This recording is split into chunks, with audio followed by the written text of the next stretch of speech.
Махаббатсыз дүние дос, хайуанға оны қосыңдар, қызықтан өзге қалсаң бос, қатының балаң досың бар дейді. Абай атамыз айтады, қызық екі түрлі болады дейді.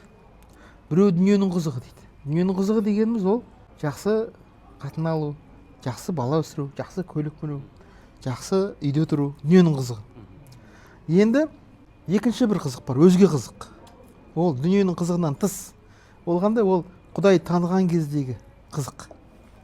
Құдайды ақылмен таныған кездегі пайда болатын рахат сезімі. Абай өзге қызық дейді.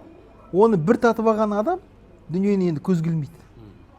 Сонда Абай айтады, сен ренжіме дейді. Егер сен дейді өзге қызыққа дейді, яғни Алла деген махаббатың болмай қалып, соған жетпей қалып, Алланы танымай қалып, сол Алланың рахатынан ләззат ала алмасаң, онда ренжіме дейді. Онда қатының балаң досың бар, сонымен шектелесің дейді. Сонда Абайдың жаңағы өлеңнің мағынасы осы шумақтың.